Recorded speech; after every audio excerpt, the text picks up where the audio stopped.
Much for joining us for another episode of Progressively Yours Health and Wellness Podcast. I'm Dr. Imani Ma'at. J. Bernard Kine Sr. And we are Sankofa Institute for Wellness, bringing you information and experts who can share with you some things that will help expand your mind around health and wellness and community work and so many other topics that are about, as the name of my last podcast was, stepping into my power. So these are things that can help you step into your power and present in the world the way that you like to. And so I'm going to turn it over to Bernard, and we will start, as we usually do, with a little spiritual balancing before we really get into the heart of our show. It's going to be a wonderful show. You will enjoy it. Yes, I concur. And again, I want to thank you as well for being with us on this day. We would like to say it is pre-recorded because our guest speaker has a show that during real airtime airs just behind our time on Tuesdays. But we will be watching, and so if you want to raise questions, please send them to us and we shall respond as we always do during our live podcast. We want to begin with mindfulness meditation. I always get warm when I begin to do this, so I asked somebody to give me some paper towels. So if y'all see the sweat coming, it's because I am warm, and it's sweat of tears of celebration. I'd like to ask you to close your eyes if you wish to participate, and then take in 3 deep breaths in and out through your nose, deep and full. And before I strike the tingshaws, I want to ask and invite you to say this compassionate mantra. As you're exhaling, say to yourself, I am breathing out, full breath. And as you inhale, say, I am breathing in. Say that for 3 to 5 breaths, deep and full, and begin to relax your body and notice that you're relaxing, especially on the exhalation.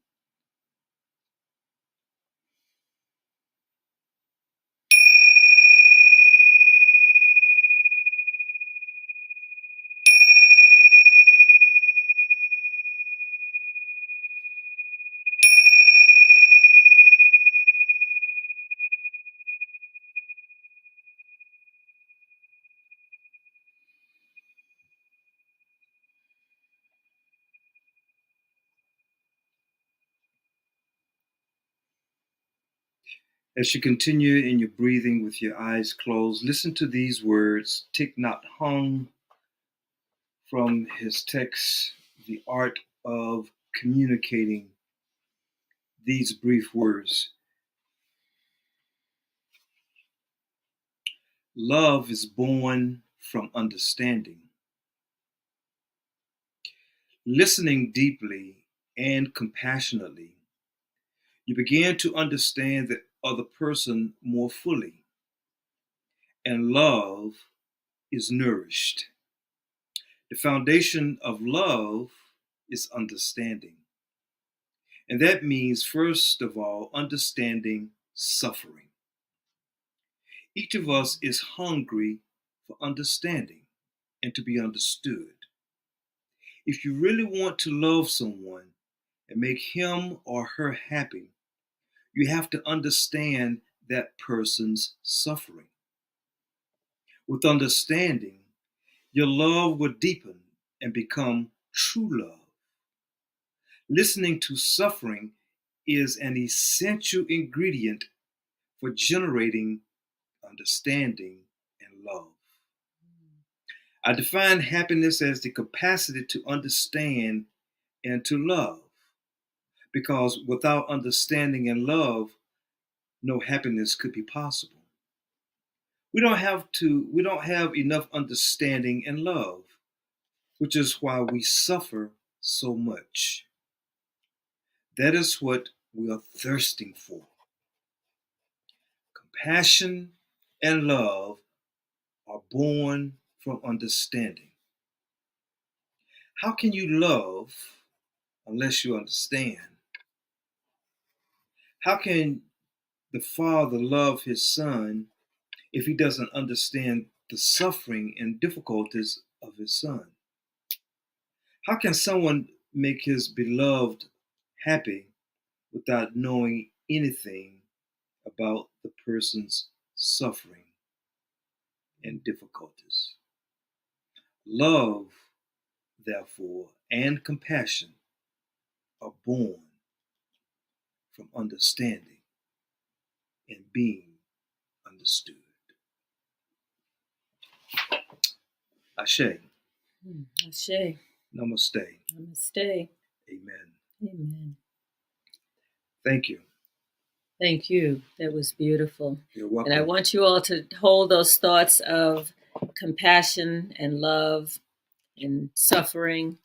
And before we get to our guest, who is going to really expound on all of that concerning her new book. But we're going to do a little station break up front so that once we get to our guest, we can just plow straight through.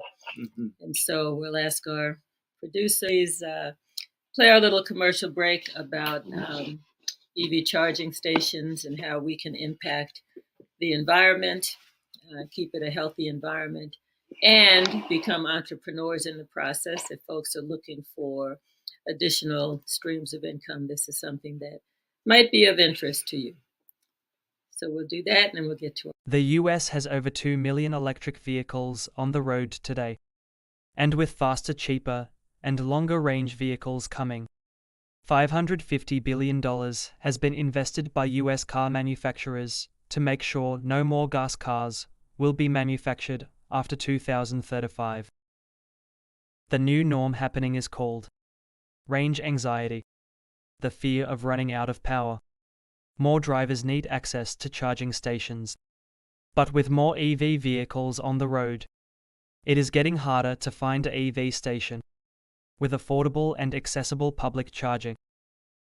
Fortunately, Yurek Geoenergy has an EV solution. We are launching the world's first direct marketing EV company in the $42 billion USA direct sales industry, with 7.3 million marketers online and offline. This will be the fastest growing EV network in the history of the USA. 90 million households looking for extra income will register for free, then buy their EV units and earn free electricity from customer usage. No matter if you are a renter and need a regular charging spot nearby, or you need a boost for your next road trip, or need to plug in while you go for a hike, Yurek Geoenergy offers daily cash flow for homeowners and small business owners, which could earn you up to $300 a day by sharing your charging station schedule with customers that set appointments through the Yurek Geo app. Remember, as a charger host, you set your own rates per hour or flat rate per charge for your charging station. 125 million electric vehicles are coming to market by 2035. This is a huge income opportunity for homeowners and business owners for the next 30 years. 6 states in the USA pay homeowners carbon credits checks for electric vehicle stations usage. All commercial electric vehicle station owners can receive checks from the U.S. Treasury Department quarterly or yearly for helping reduce carbon emissions. Yurek Geoenergy mobile app is coming soon. It helps you find charging locations so you can reserve and pay for charging your vehicle by appointment, all with a few clicks. You can also sign up to be a host and earn up to $300 a day in cash for selling your electricity to EV owners. Direct selling is the true sharing economy. With 7.3 million members in the USA, Yurek Geoenergy will help millions of homes and businesses join the next trillion-dollar industry. If you are looking for the perfect home business, Yurek Geoenergy is for you. It is the world's first government-backed home-based business, helping homeowners earn free electricity and cash flow from electric vehicle charging. If you are a business looking to have more customer engagement, this is the perfect extra income for you. Imagine more customers at your business location for 15 to 20 minutes guaranteed, which could 10x your business sales. For more information, get with the person who shared this video with you. Thank you. If you are interested, or get in touch with us if you want more information about the EV charging stations business. And the name of the company is Yurek Geoenergy. I had the absolute wonderful pleasure of meeting our guest about 10 years ago, Rev Sandy Rodgers, who is, I met her at the Living Foods Institute here in Atlanta, Georgia, and she was volunteering to make sure that the new students that we learned what we needed to learn and got the maximum benefit from our participation in that live and raw food preparation program.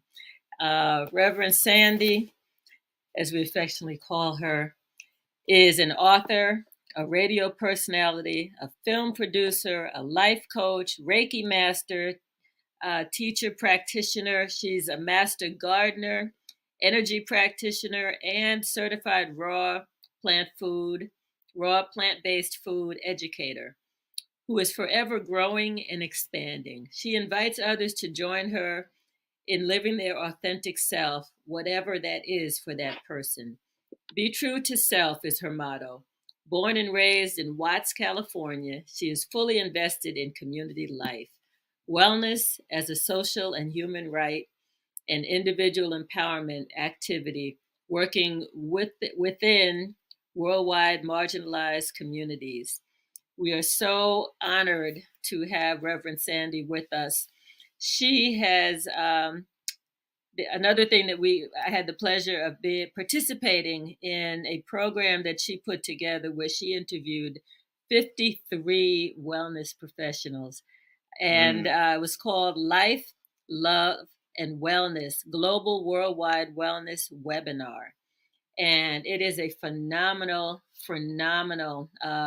program where you get to hear information from the best of the best. And I was so honored to be interviewed in my living room by my piano by Reverend Sandy. And it was just, I was so honored. And so I learned so much. There were a couple of other people who were interviewed here in my living room as well. So Reverend Sandy keeps on giving. She just has just so many gifts to share and such a big heart and such a big smile. Let's bring her on. We're going to talk about her new book and some other things as well. Hey, Reverend Sandy, how are you? I'm doing great. Sandy. Hey, Bernard. Hey, welcome. Thank you so much. I certainly appreciate the invitation to be. You look amazing. We're so you. glad to have you here with us today. Stunning. Thank I know. The queen that you are. Wonderful. I appreciate you. And so I was so excited about inviting you on because of your new book, and wanted to make sure that everybody knew about it and went out and bought it. It is called The A's Have It. But before we get to that, we want to hear a little bit about, what has brought you to the health and wellness platform, community. What are some of that? And we'll get to the stuff in the book, but I just want people to know a little bit about you up front, and then we will get to the book, The A's Have It. Powerful book. Thank you once again. It is such an honor to be on the show with the two of you, and so proud of the work that you're doing. I have watched a few of your programs in the past, and you're doing some incredible, incredible work. So, as far as my life goes and my calling that I see upon my life, so born and raised, as Dr. Amani said, in Watts, California. And I actually started the work that I'm doing at the age of 10. So back in 1960, my brother and I, and about 20, 25 of our friends, chose to do something differently within the confines of our community, which is called Watts. And it was so depressing, and it was systematically done so that people within that community didn't think too highly of themselves, and that it was kept at the emotional, energetic part was kept at a low rate. We didn't understand all of those words. We were just little kids. We Mm-hmm. simply wanted to have a better environment, and so we began what's called the Student Committee for Improvement in Watts. We went around, we cleaned elders' yards, we painted houses, we did repairs. Mm-hmm. And so that was like the springboard. And since then, it's as if, when I complete one assignment, I'm given another. And I'm always loving the learning process of this, because we're not like single focused in our humanity. So we have the emotional part, we have the spiritual part, we have the nutritional part, and so there's layers and layers and layers that make up the human. And so it's always an honor to me to keep learning different aspects. But in reference to the wellness specifically, my sister and I, for different diagnosed conditions, back in the, I guess, 70s, early 70s, were diagnosed. She was diagnosed with asthma, and I was diagnosed with an ulcer. Well, the medication I was given made me sick. It made me, my body appear to be oozing out like mercury from a thermometer, but it was actually the overgrowth of the heavy metals that was in the medicine that was coming out everywhere. Just Mm-hmm. eyeballs, ears, nose, just everywhere. Ah. And my sister, they gave her prednisone. So this was like the turn of when all of these magical drugs came out, and the doctors started saying, this was your hope and glory to your being better. We didn't have the knowledge about steroids back at that time. What we knew was that the doctors had this new way of healing us, and what we needed to do was to follow whatever the doctor told us. So my sister took, without awareness, this pill because the doctor said this will keep what your conditions are, it will keep them in check. And so she began taking the steroid, the pill, the cure all, and she took it and she took it and took it just like the doctor told her. And eventually she became addicted to the medication, to the steroid, to the prednisone.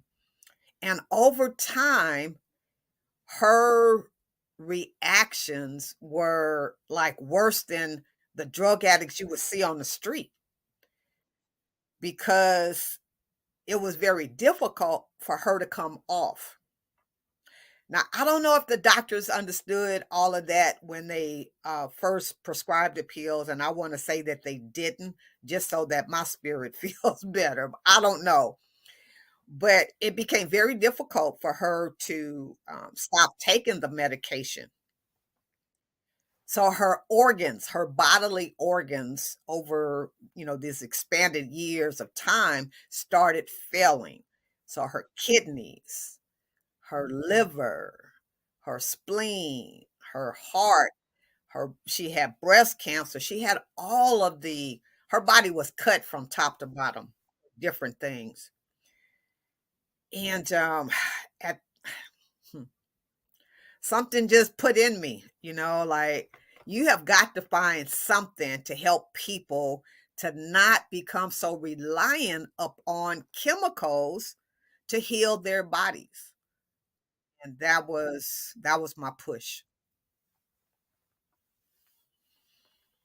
Yeah, that's what got me into really a fast mode of learning as many modalities. Now, my mother, back in the mid 70s, she was very much interested in learning about herbs and helping people to understand to take various herbs to heal the body versus taking the pills. Somewhere in her mind and in her heart, she knew that our reliance upon medication was not good for us, period. And both my sister and myself, we proved her point very well, because I was actually sent to the hospital with my reactions to the Tagamet that was given to me for this peptic ulcer, which was later discovered I never had. So I was misdiagnosed, and my body fought off the heavy metals that was in the medication. And but what was funny about that is I was taken to emergency, and they gave me the chalky stuff to take so that they could x-ray, and they couldn't find out what was going on in my body, what was causing my body to have this, the mercury like substance to come out my skin, and the diarrhea and all of that. And so the individual that is responsible for collecting the medicines that each one of the patients were on came into my room and asked me what medications I was taking. I said, "Oh, I'm only taking one, and it's called Tagamet for my ulcer." And he was like, "I hate to be the one to have an ulcer."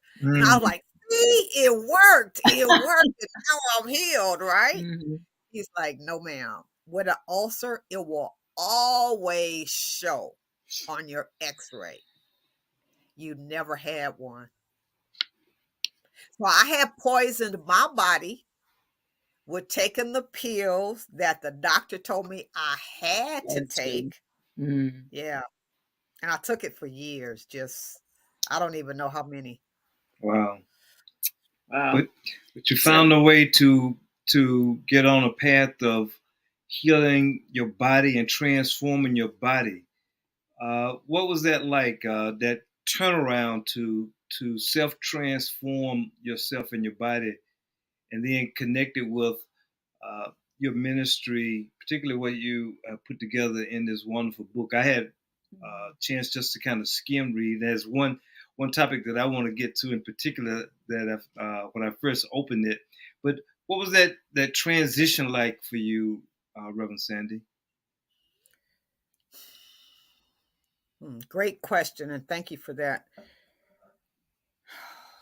A need, a real deep seated need to help people not to go through what my sister went through. mm. So, my sister, because she was on so many medications, and she took whatever the doctors, because that was her mindset. So she took whatever they gave her.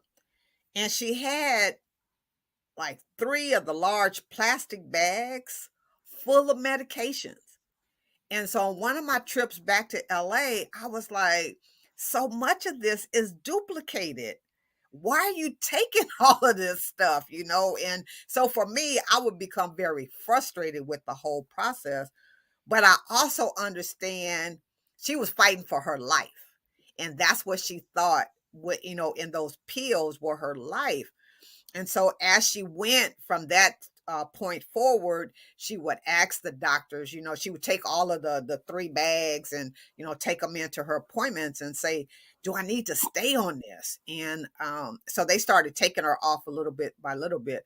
But what happened, and what I think they begin now to include some knowledge with you about the side effects of medications. Back then they were not, probably because it was brand new and they didn't know what the side effects were, but she became constantly constipated. Mm. Wow. And what I do know is when you stop eliminating that what you put in your mouth, Mm-hmm. you're causing all kind of problems for Oh, yourself. absolutely. Yeah. Absolutely. It's one of Yeah. our biggest topics talking about Yep. that. Hmm. And we don't talk about it. Right. You We know, Right, don't. most We right, families, don't. right. yeah, most families don't have those conversations. Um, so yeah, just to bring information and knowledge around a holistic approach to life and living Hmm. in a language that's really simple to understand. You know, Right. not using these $50 words, you know, but using words that my grandchildren, who at the time when I was extremely active, were like 1 and 5 years old, you know, they're up into Hmm. their 20s, almost 30s now. So, but I wanted them to be able to understand and to be able to follow some of the practices that I was involved in at the time. And I'm going to just say this because we're supposed to say this up front, but that the information that we're sharing here is for information purposes only. We're not trying to diagnose, treat, or cure any illness or disease, but we are sharing information that people can add to their current knowledge and their repertoire of what to do when they're not feeling well or if a loved one is not feeling well, and always questioning everything. I don't think there's anything wrong with questioning and understanding what people are, what you're taking, medications and things. So just wanted to share that up front. Please continue. Did you? Yeah, I Oh, want. thank you, Dr. Armani, because I should have said that myself. Oh no, it's All right, okay. We we're we, all in we it cover it. together. We cover it. Rev Sandy, I want to thank you because what you're sharing is what was part of the meditation of you understood and you had this compassion that you were expressing, moved by your sister's illness, and it transformed your own life and gave you a broader vision how you want to give back to the world. Is that right? Mm, yes, sir. Yes, indeed. Mhm. I The want world to. is Oh, I'm sorry. Go ahead. no, Go the ahead. world is so synchronistic that it already understood what was gonna flow, and you just laid the groundwork for it. That was such a perfect meditation that you did in the beginning. Just absolutely excellent. It Thank you. was. It was. I really like that. So, um, I do want to get to your book because time goes so quickly, and for some reason we're still having some technical difficulties. We may have to switch the platform that we use. This is the third time this has happened, and I'm not sure why it's happening. Our producers are working so hard with us to make sure that our guests can be heard, but it's always when you get to a real important point. Like, we don't know, is your sister still here with us? Because we didn't we No, didn't hear if you talked about that or not. no, she made her transition back in 2010. Wow, I'm Mm. so sorry Yeah. to hear that. Yeah, we didn't. If you mentioned that, we didn't. It didn't come across, and we definitely wanted to share our condolences. Even 2010, 2022, it doesn't matter. It's still the passing of somebody very close to you that you were very committed to helping and working with. And her So, legacy. And she is now indeed an ancestor with oh Yes, us. yeah. yeah, Yeah. yeah. Absolutely. So, as Imani says, she wants to get to the book. I want to transition. That was one. I I flipped the book open. Wait, hold up. Name of the book. The A's have it: abandonment, abortion, and addiction. And as I was saying to Reverend Sandy before we went live today, I said, one of my favorite talk show hosts, Joe Madison, he always says, "Put it where the goats can get it." Yeah. And I said, Reverend Sandy, put it where the goats can get it. Yeah. She wanted this to be very informative, and it is so very informative. So, what was your So Reverend Sandy, I was I flipped over and I went to the chapter where you were talking about hair and how hair in the community among women, has just been taken all out of context, and how there's this brainwashing, and even with the actors. And back in, I think it was 2012, I was watching an episode of Melissa Harris' Period. I think it was the year of the Olympics, 2012 or 2014, the Summer Olympics. And I think it was Gabby, and there was comments about her hair. Oh, because she was wearing it natural. She was wearing natural. Right. And on Melissa's show this particular Sunday, before that controversy came up, she had 5 sisters on the show, and each sister had a different hairstyle, all natural and just beautiful. And I was like, wow, look at our Black women, and I'm trying to imitate what the quote unquote majority culture women's hair is like. And they were just stunning and beautiful, and I was moved. And the title of that program was the politics of Black hair. Wow. So can you say something about what you wrote in your book? Because I was excited when you talked about how the chemicals and misuse and you went historical.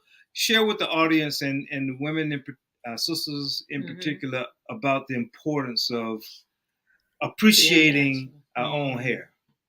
Thank you, Bernard. I appreciate that question. You're welcome. Our hair of people of color has yet to be duplicated. So that's the main point I want to start with. Say it again. Say it again. Because it froze out. We got cognitive forces trying to interfere with this important message. Yeah, they didn't want to hear that message. No, And I know you're talking about Black hair in particular, right? Yes. Okay. For go us, go ahead. And we are going to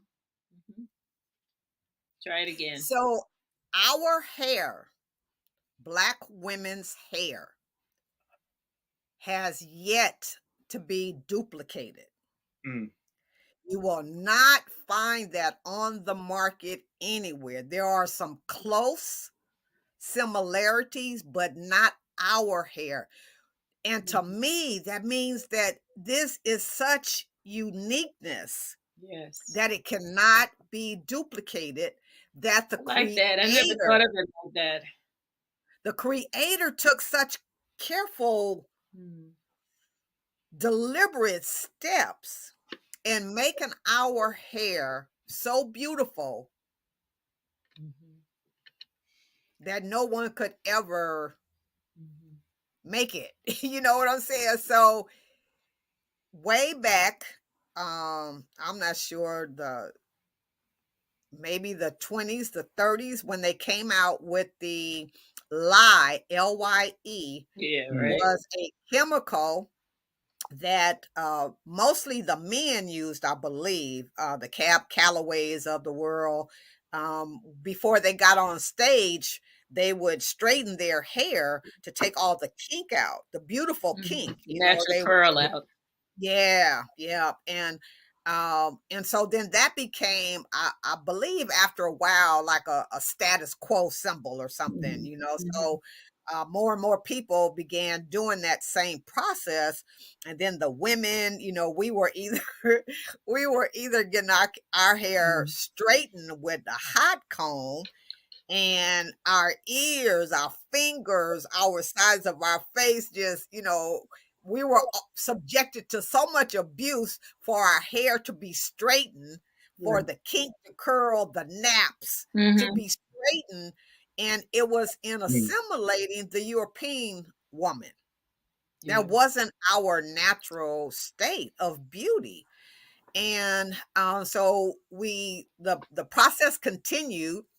And I know back in the 60s, I wore afro. I was so proud, but oh my God, my family was like, "What are You you doing?" doing? Yeah, I know. You I know, know. just so they were embarrassed that I chose to walk around with nappy Right. hair. And I didn't start wearing one until the 70s. And you froze up a little bit, so I'm gonna just tell my story.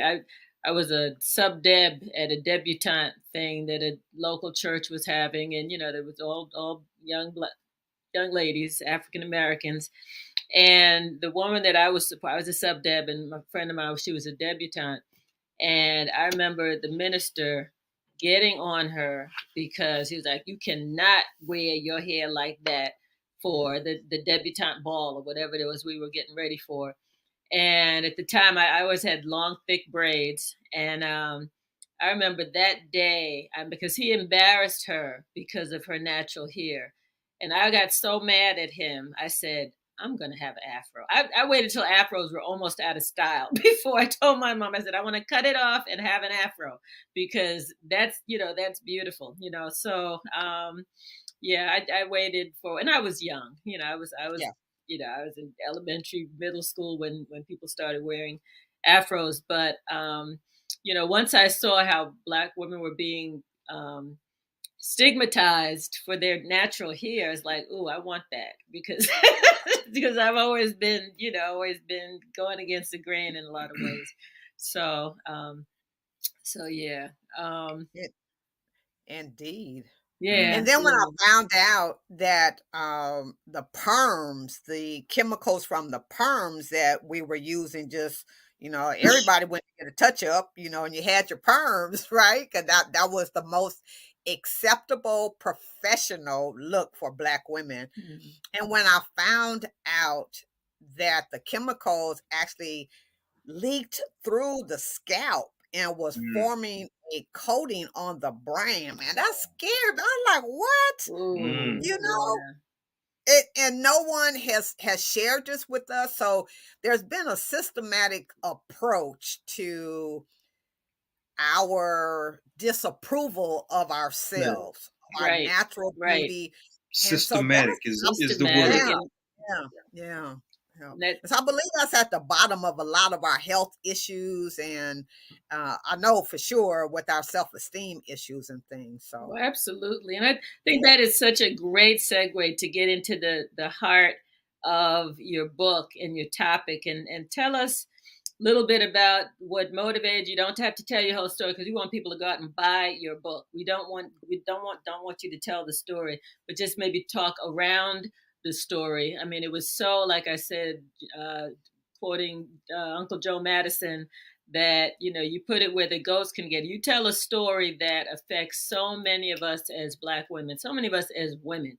But being in the Black community, it just struck. When I started reading, I'm like, whoa, am I ready to read this? Because I teared up. Because there was parts of your story that was my story, and yeah, friends' stories and family members' stories, and going to abortion clinics with friends and doing all of that. So when you tell this story, um, it really hits home, and it's a story that has been not talked about.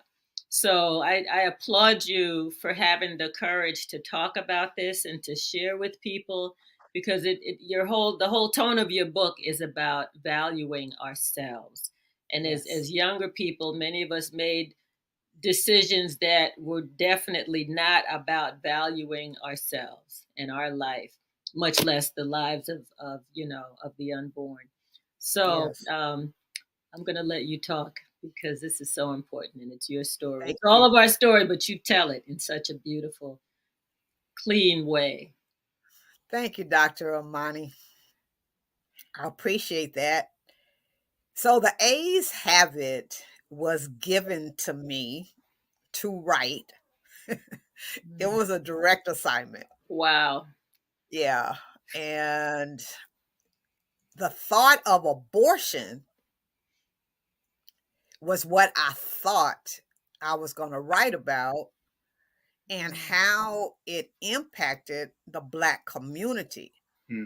There are reports that says there's more Black lives lost through abortion than a combination of all the major diseases Right. that they say are detrimental and chronic and Mhm. fatal within the Black community. I'm going to repeat that because you fuzzed out a little bit, and I did read that part, and it said that there are more losses of life due to abortions than all of the chronic diseases and illnesses put together. That is a major statistic and fact. Yes. Yeah, that's major. Yeah. So, again, I thought that was the gonna be the underlying theme for the entire manuscript. Mm-hmm. But then the more I thought about it, Mm. and again, as I was stating in the very beginning, my work goes way back till I was 10 years old. So you don't just write about one thing because you understand that all these other parts connect with one another. Mm-hmm. And I was thinking, so what would make a person abort a child? Abort a living being that's on the inside of them? Well, maybe it's the value or lack thereof that one has of who they are. Say that again, please, because we missed it. It froze up, and that's so. I know what you said, but I want you to say it. I want the audience to hear you. Please say Thank that you. again. What would make somebody abort a child? What did you say right after that? Right, right. So it would, my feelings, it would be the lack thereof self-worth. Okay. Mm-hmm. And self-worth or lack of self-worth has then, of course, many different meanings as well. Right. And I thought about abandonment Mm. because I've heard the stories from the older women talking about the lack of support Mm-hmm. that they experienced coming up from dads, from brothers, from whomever. Mm-hmm. And it seemed like it was really something that hurt their heart, Yeah. that they were not protected in certain situations. Mm-hmm. So I chose to deal with abandonment as the beginning point because like I said, the abortion is not just the theme. Right. It's the middle of it. It's the Mm-hmm. sandwich, you know. Mm-hmm. Mm-hmm. And so when I made my pilgrimage to Ghana, I had the opportunity to stand in the women's dungeon. And I felt that spirit from my ancestors, from our ancestors, radiate from the bottom of my feet all the way up through me. Mm-hmm. And I Wow. made a solemn promise from that day forward, which was 20 plus years now, is Mm-hmm. that my work is about healing the feminine energy. Whew. They, Go ahead. I was going to say when as you talk about this very important topic and the theme of each of these words, and when you just mentioned the ancestors, I read the portion of your trip to Ghana. I went to Ghana first time back in 2019, the year of return. I went last year also. But we went to the ancestral river, and this theme of abandonment is so genetic and in us on a cellular level from that transatlantic voyage and the abandonment that we were forced into from the motherland is so entrenched in us on a deep psychic level that when you think about just the sheer abandonment on the immediacy level in our immediate families of origin, it's generational. So you're right on target that the abandonment theme, the addictions tie all in connection with the abortion element. And so to heal that, to move from this false self to be able to self forgive and to be an authentic self is a tremendous amount of work and dedication that each individual has to find her way or his way into to transform his or her life. Yeah. What do you say to that? I say it's an excellent point, and I appreciate you laying that open for me like that. So here recently, in talking to a group of mental health practitioners, it was stated that those three subtopics, the abandonment, abortion, and addiction, at some time in history, in our medical history, has served as number one issue on mental wellness. So they're all very traumatic, very real issues within our community. Back in December, in promoting the book and wanting to hear how other people perceived the work that I had done, I began a Clubhouse discussion. And what we have found out, because I go Monday through Friday from 10 to 11, and it's called Authentic Voices. Right. I did tune in Is in that the morning on Clubhouse. So we allow each other to bring up whatever they have that they've not addressed, that they hid somewhere in their body, so that they didn't have to deal with it, so that they could go on and act as if everything in their life is okay. So Bernard, in answer to your question, we must be about creating situations for people to come in and let it all out. Just let it, whatever that is, without judgment, without criticism. Just say it. Let's support you. Let's love you and talk it through. Some of the individuals that are a part of the Clubhouse, they've repeated some of their situations, just different words, but it's at different levels, you know? So I'll What's tell the you. name of your Clubhouse group? Excuse me for intro. I want to make sure that the audience hears, because it's a really nice discussion group on Clubhouse. And what's the Clubhouse group name? Authentic Voices. Authentic Voices. Authentic Voices. And you're on in the mornings from what time to what time? 10 to 11 a.m. I'm going to have you type it in the chat for us. Authentic Voices. And thank you. And say the time again, because it buzzed out a little bit. You're going to type it in. It's there, 10 to 11. 10 to 11 Eastern Standard Time. Authentic Voices, where you'll be able to discuss some of the issues related to abandonment, abortion, and addiction. It's a powerful discussion group. I did listen in and participate one morning. I'm going to thank you. I tell you, man, it's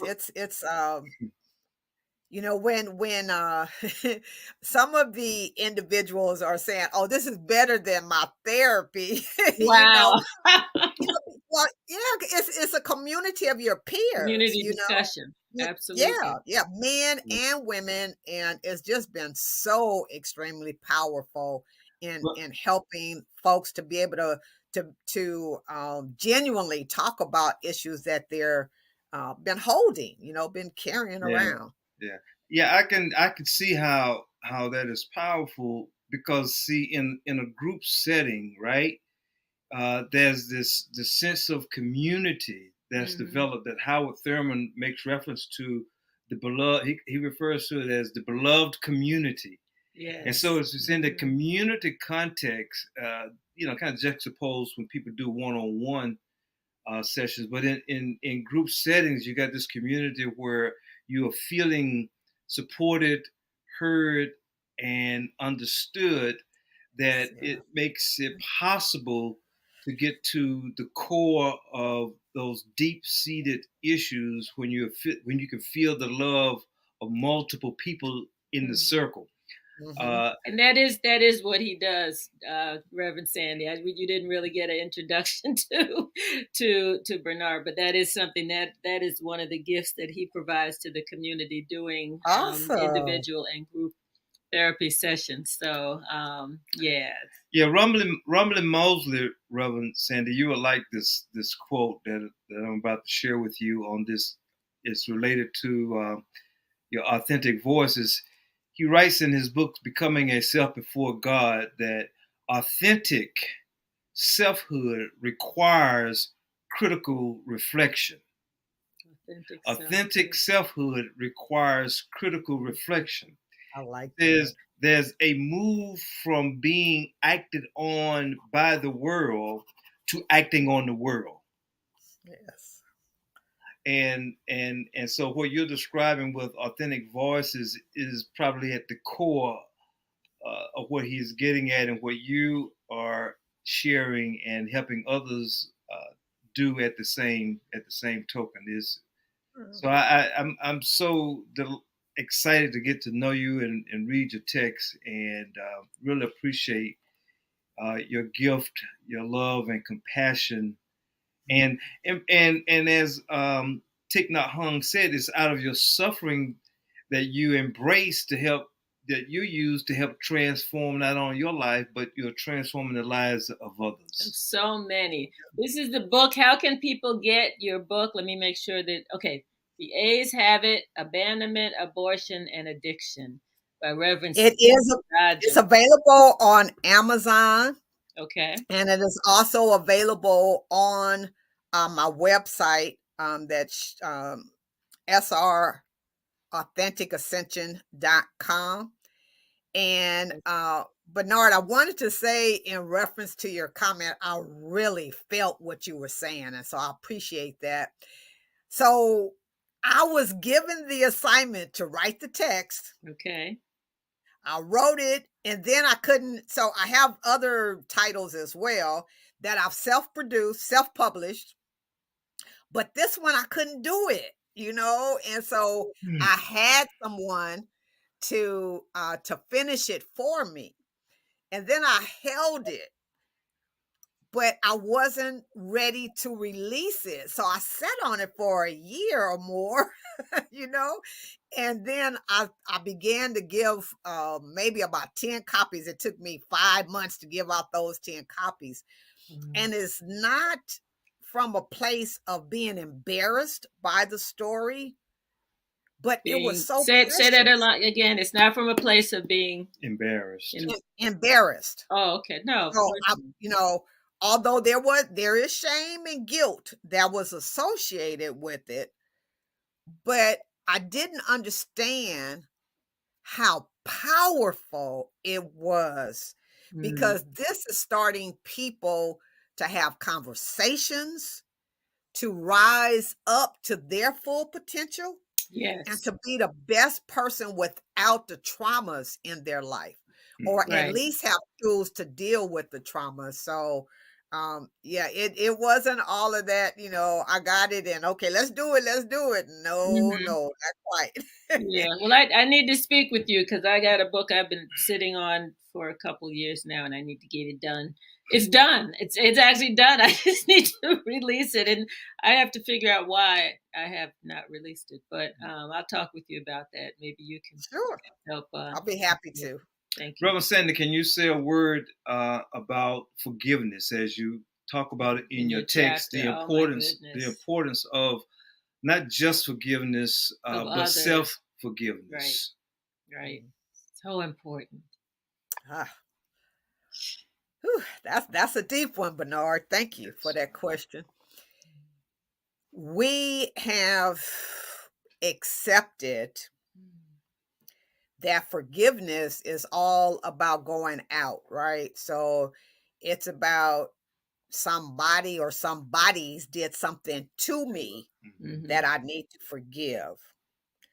And the thoughts and the emotions that we have about ourselves is never taught to us. We're never told that we everything that we project out, we need to have it inside first. And so if you're not in love with you, So you were if talking you about don't you're freezing up a little bit, but you're talking about the okay, importance of forgiving ourselves first and right. going inside. And it's really not about the other person. It's really Right, right, healing and forgiving ourselves. right. Because it's self-love, to Mm. be in that place to accept who you are, but we've been made to feel so guilty about everything that we've ever done in life. A baby's first words are no, because everyone in the family, the older siblings, the mom, the dad, everybody is saying no, no, no versus yes, yes, yes. Yeah. So those are words that we become accustomed to first. That's our first expression. So Right. No, we no, No. yeah, no. right, right. So we associate more with our actions affect others and not ourselves. And so uh when we stop and we want to make sure that we now have the best that we can have and apply it to ourselves, it begins with self-love, and a part of that self-love is the self-forgiveness, the forgiveness of believing all of those no's that comes through our family, our neighborhoods, our communities, our schools, our faith-based institutions, and all of that. We have all of these rules and regulations, that don't allow us to think really good about ourselves. And so we think it's normal, and we feel unlovable and not in a place of being able to receive forgiveness. So I think that's why it's so hard for people to Mhm. forgive others, because we haven't been taught how to forgive ourselves. Yes. Um, but we will talk to you again soon. Thank you so much for joining us. Thank you to our listening and watching audience. And we will be back next Tuesday, same time, same place. Thank you so much. Blessings, everyone. Sandy, please stay.